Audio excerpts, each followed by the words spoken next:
ഒരു മീനിങ്ങോട് കൂടി ജീവിച്ച ആളുകൾ, രക്ഷപ്പെടും എന്ന് വിചാരിച്ച ആളുകൾ രക്ഷപ്പെട്ടു എന്ന് മാത്രമല്ല, അവർ പഴയതിനേക്കാൾ നല്ല അവസ്ഥയിലേക്ക് തിരിച്ചു ചെന്ന് ജോലിയും ശമ്പളവും കൃഷിയും എന്താണോ ഓരോരുത്തർക്ക് ഇഷ്ടമുള്ള കാര്യങ്ങൾ, അതിലൂടെ അവരെങ്ങനെ രക്ഷപ്പെട്ടു.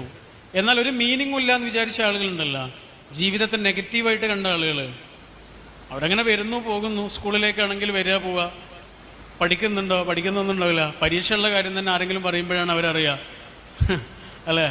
പറഞ്ഞറിയുന്ന ആളുകളാണ്, പഠിച്ചറിയുന്ന ആളുകളല്ല.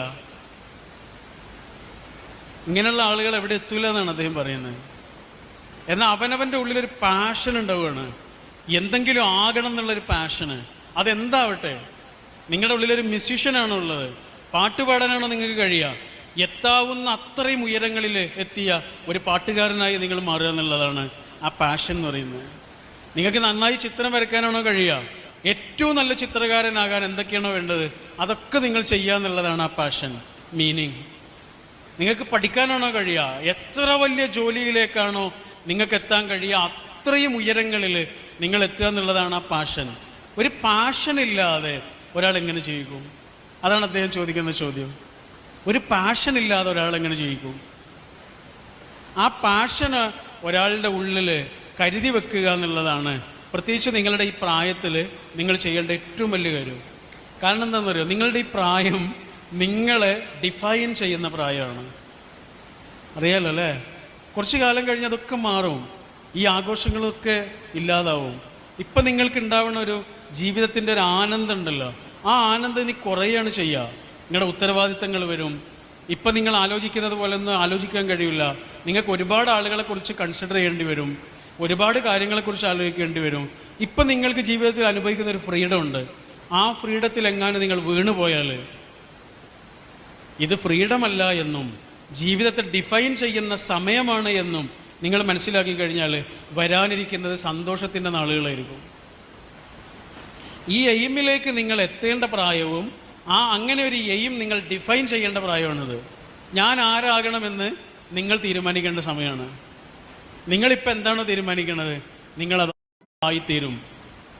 നിങ്ങളിപ്പോൾ ആരോടാണോ കൂട്ടുകൂടുന്നത് അവരുടെ സ്വഭാവങ്ങൾ നിങ്ങളിലേക്ക് വരും. നിങ്ങളിപ്പോൾ എന്താണോ വായിക്കുന്നത് ആ പുസ്തകങ്ങൾ നിങ്ങളെ സ്വാധീനിക്കും. നിങ്ങളിപ്പോൾ എന്താണോ കാണുന്നത് അത് നിങ്ങളെ സ്വാധീനിക്കും. നിങ്ങളിപ്പോൾ കാണുന്ന സിനിമകൾ നിങ്ങളെ സ്വാധീനിക്കും.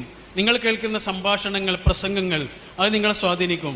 കാരണം ജീവിതത്തിൽ നിങ്ങളൊരു എന്താ പറയുക, ഒരു തീരുമാനമൊക്കെ എടുക്കാനായി എന്ന് നിങ്ങൾക്ക് തോന്നുന്ന സമയമാണ്.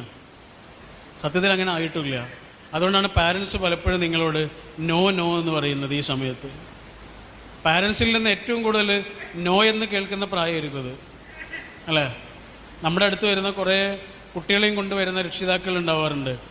ഇപ്പം ഞാൻ ചെയ്യാറില്ല കേട്ടോ, കൗൺസിലിങ് ചെയ്തിരുന്ന കാലത്ത് അങ്ങനെ വരുമ്പോൾ ഈ പാരൻസ് പറയുന്ന കാര്യമാണ്, അവന് 10ാം ക്ലാസ് വരെയൊക്കെ ആൾ ഉഷാറായിരുന്നു, ഞങ്ങളോട് നല്ല അടുപ്പായിരുന്നു.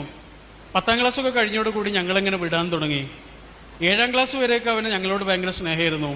7ാം ക്ലാസ് കഴിഞ്ഞതോടുകൂടി അവന് ഞങ്ങളെങ്ങനെ വിടാൻ തുടങ്ങി എന്നൊക്കെ പറയും. അപ്പോൾ ഈ കുട്ടിയോട് നമ്മൾ ചോദിക്കുമ്പോൾ കുട്ടി പറയും, അതെന്താണെന്നറിയോ, എൻ്റെ പാരൻസ് എന്നെ തീരെ മനസ്സിലാക്കണില്ല. പിന്നെ ആരാണ് മോനെ അല്ലെങ്കിൽ ആരാണ് മോളെ മനസ്സിലാക്കുന്നത് വെച്ചാൽ അവൾ പറയും, അല്ലെങ്കിൽ അവൻ പറയും, എൻ്റെ ഫ്രണ്ട്സ് എന്നെ നല്ലോണം മനസ്സിലാക്കുന്നുണ്ട്.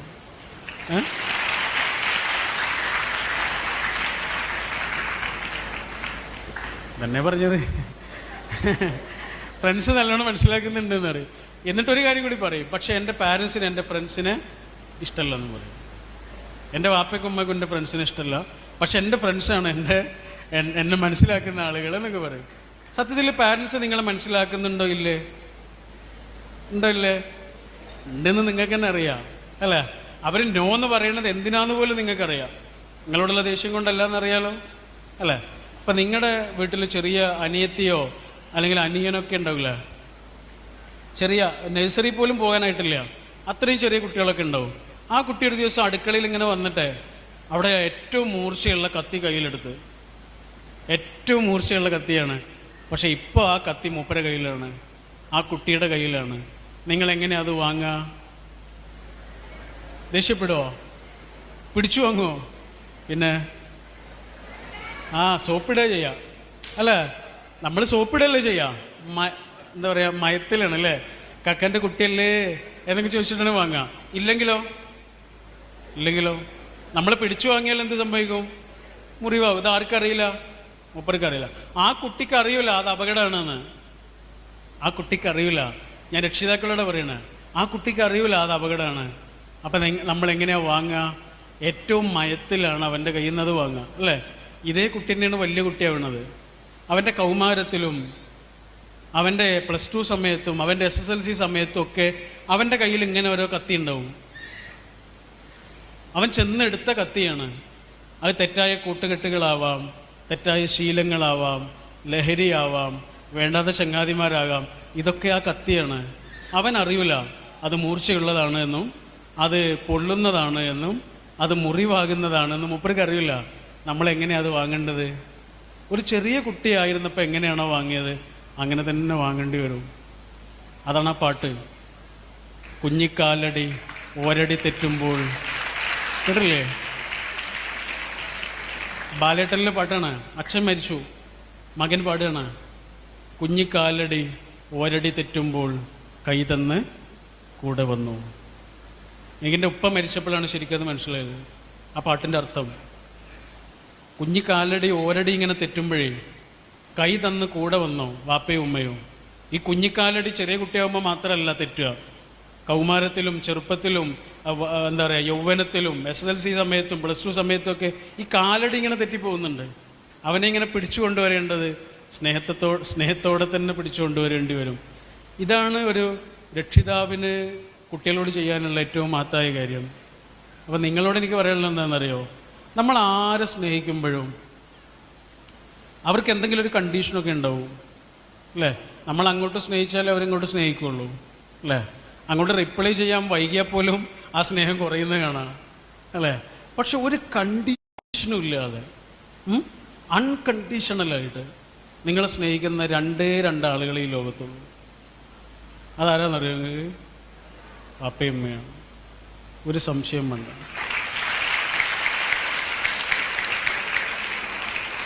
മാത്രമല്ല അവർക്ക് നമ്മളൊന്നും ചെയ്തു കൊടുക്കൊന്നും വേണ്ട, അവർ ഹാപ്പി ആവാനാണ്. അപ്പോൾ ആർക്കാണെങ്കിലും നമ്മളെന്തെങ്കിലും ചെയ്തു കൊടുത്താലല്ലേ അവർ ഹാപ്പി ആവുള്ളൂ. പക്ഷെ വാപ്പക്കും ഉമ്മക്കും നമ്മളൊന്ന് നന്നായാൽ മതി, അവർ ഹാപ്പി ആവും. അവർക്കൊന്നും കിട്ടുമൊന്നും വേണ്ട. അച്ഛനും അമ്മയ്ക്കും നമ്മളോടുള്ള സ്നേഹം എന്ന് പറഞ്ഞാൽ നമ്മൾ അങ്ങോട്ടൊന്നും ചെയ്തു കൊടുക്കൊന്നും വേണ്ട, നമ്മളൊന്ന് നന്നായി കണ്ടാൽ മതി, അവർ ഹാപ്പി ആവും. എന്നോട് എൻ്റെ ഒരു സുഹൃത്ത് ഈ അടുത്ത് ചോദിച്ചു, ജീവിതത്തിൽ ഏറ്റവും കൂടുതൽ സങ്കടപ്പെട്ടത് എന്നാണ്. അപ്പോൾ ഞാനിങ്ങനെ ആലോചിച്ചു, ജീവിതത്തിൽ ഏറ്റവും കൂടുതൽ സങ്കടപ്പെട്ടത് എന്താണ്? സങ്കടമാണ് ഏതൊരു മനുഷ്യനും കൂടുതലുള്ളത്, അല്ലേ? സന്തോഷം എപ്പോഴെങ്കിലും വരുന്ന ഒരാൾ മാത്രമാണ്.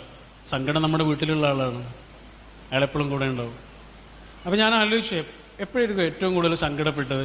കുറച്ച് നേരം ഇങ്ങനെ ആലോചിച്ചപ്പോഴേക്കും അതിൻ്റെ ഉത്തരം കിട്ടി. ഏറ്റവും കൂടുതൽ സങ്കടപ്പെട്ടത് എന്താണെന്നറിയോ? അതാരോട് പറയാൻ പോലും പറ്റുന്നില്ല അന്ന്. അതാണ്. വേറെയുള്ള സങ്കടങ്ങളൊക്കെ ഷെയർ ചെയ്യാനൊക്കെ പറ്റുമല്ലോ. എൻ്റെ ഉപ്പ മരിച്ചത് 2015 ഉമ്മ 2013 മരിച്ചു. ഉപ്പ 2015 മരിച്ച് കുറച്ച് ദിവസങ്ങൾ കഴിഞ്ഞു, മാസങ്ങൾ കഴിഞ്ഞു, 3-4 മാസങ്ങൾ കഴിഞ്ഞു. ഒരു ദിവസം വാട്സാപ്പിലെ കോണ്ടാക്റ്റ് ഇങ്ങനെ നോക്കുകയാണ് വേറൊരു ആവശ്യത്തിന് വേണ്ടിയിട്ട്. അങ്ങനെ കോണ്ടാക്റ്റ് ചെക്ക് ചെയ്യുന്ന സമയത്ത് ഉപ്പാൻ്റെ നമ്പറിൽ ആരോ വാട്സാപ്പ് എടുത്തിട്ടുണ്ട്. അപ്പം ഞാൻ ആ ഫോട്ടോ നോക്കിയപ്പോൾ എനിക്ക് അറിയാത്ത ഒരാളാണ്. കാരണം എന്താണെന്ന് അറിയാം, കുറച്ച് കാലം ഒരാളൊരു നമ്പർ ഉപയോഗിക്കാതിരുന്നാൽ കമ്പനി അത് വേറെ ആൾക്ക് കൊടുക്കും. അങ്ങനെ ആർക്ക് കൊടുത്തതാണ്. സ്വാഭാവികമായിട്ടും ആ നമ്പർ ഇപ്പോൾ അയാളുടെ നമ്പറാണ്, അയാൾ അതിൽ വാട്സാപ്പ് എടുക്കുകയും ചെയ്തു. അപ്പോൾ ഇനി ആ നമ്പർ എൻ്റെ ഫോണിൽ വെക്കേണ്ട ആവശ്യമില്ല, ഞാൻ ആ നമ്പർ ഡിലീറ്റ് ചെയ്ത് കളഞ്ഞു. പക്ഷെ ഡിലീറ്റ് ചെയ്ത് കളഞ്ഞപ്പോഴാണ് ഞാൻ ആലോചിച്ചത്, ഞാൻ ഏത് നമ്പറാണ് ഡിലീറ്റ് ചെയ്തത്? ഇപ്പാന്നാണ് ഞാൻ എൻ്റെ ആ പേര് സേവ് ചെയ്തിരുന്നത്, ഉപ്പാൻ്റെ പേര് സേവ് ചെയ്തിരുന്നത്. ഞാൻ ജീവിതത്തിൽ ഒരിക്കലും ഉപ്പാന്ന് വിളിച്ചിട്ടില്ല, ഇപ്പാന്നേ വിളിച്ചിട്ടുള്ളൂ. അതുകൊണ്ട് ഇപ്പാന്നുള്ള പേരിലാണ് സേവ് ചെയ്തത്. ഇപ്പാന്നുള്ള ആ നമ്പറിൽ നിന്ന് ആയിരക്കണക്കിന് പ്രാവശ്യം എൻ്റെ ഫോണിലേക്ക് എന്നെ തേടി വന്നതാണ് വിളികൾ. ഇനി അങ്ങനെ ഒരാൾ വിളിക്കില്ല എന്ന് മാത്രമല്ല, ഇനി ആ നമ്പർ പോലും എൻ്റെ ഫോണിലില്ല. അപ്പോഴാണ് ശരിക്കും കണ്ണ് നിറഞ്ഞു പോയത്. അതുകൊണ്ട് ഉപ്പ കോളിംഗ് അല്ലെങ്കിൽ അച്ഛൻ കോളിംഗ്, ഫാദർ കോളിംഗ് എന്ന് നിങ്ങളുടെ ഫോണിലേക്ക് ഇങ്ങനെ വരുന്നുണ്ടെങ്കിൽ നിങ്ങൾ ഏറ്റവും വലിയ ഭാഗ്യവാന്മാരാണ്, ഒരു സംശയം വേണ്ട. കാരണം അത് കൊതിക്കുന്ന എത്രയോ ആളുകൾ ലോകത്തുണ്ട്.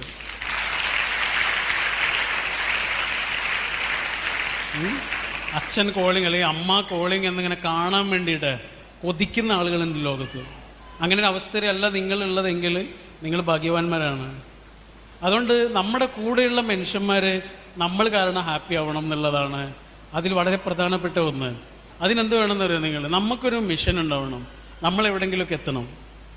കാരണം നമ്മളെവിടെയെങ്കിലും എത്താനുള്ള ഒരു ശക്തിയും അഗ്നിയും നമ്മുടെ ഉള്ളിൽ നമ്മളെ സൃഷ്ടിച്ചവനായ ദൈവം തന്നെ നിക്ഷേപിച്ചു തന്നിട്ടുണ്ട്. ആ എയിം നമ്മൾ കാണാതെ പോയാലുള്ള അവസ്ഥ എന്തായിരിക്കും? അല്ലെങ്കിൽ ആ എയിമിലേക്ക് എത്താൻ നമുക്ക് തടസ്സമായി ചില കാര്യങ്ങളെ നമ്മൾ തന്നെ കൊണ്ടുവന്നാലുള്ള അവസ്ഥ എന്തായിരിക്കും?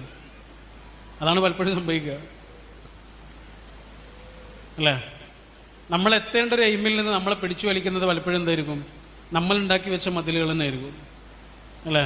അതിൽ വളരെ പ്രധാനപ്പെട്ട ഒന്നായിട്ട് എനിക്ക് തോന്നാറുള്ളത് പ്രണയമാണ്. പ്രണയമാണോ സൗഹൃദമാണോ നല്ലത് നിങ്ങളുടെ അഭിപ്രായത്തിൽ? സൗഹൃദം. Very good. ഒരു കൈ അടിക്കും നിങ്ങൾ. നിങ്ങൾ കൈയടിച്ചത് എനിക്ക് വേണ്ടിയല്ല, നിങ്ങൾക്ക് വേണ്ടിയിട്ട് കേട്ടോ. ഓക്കെ.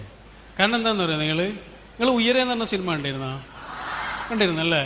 അത് കണ്ടാൽ ശരിക്കും മനസ്സിലാവും. ആസിഫ് അലിയുടെ കഥാപാത്രത്തിൻ്റെ ഉള്ളിലുള്ളത് പ്രണയമാണ്. ടോവിനോയുടെ കഥാപാത്രത്തിൻ്റെ ഉള്ളിലുള്ളതോ സൗഹൃദമാണ്. പ്രണയം ആ പെൺകുട്ടിയുടെ ചിറകുകൾ അരിയാനാണ് ശ്രമിച്ചത്. സൗഹൃദം ആ പെൺകുട്ടിക്ക് പുതിയ ചിറകുകൾ വെച്ചു കൊടുക്കുകയാണ് ചെയ്തത്. അതാണ് എൻ്റെ പ്രത്യേകത.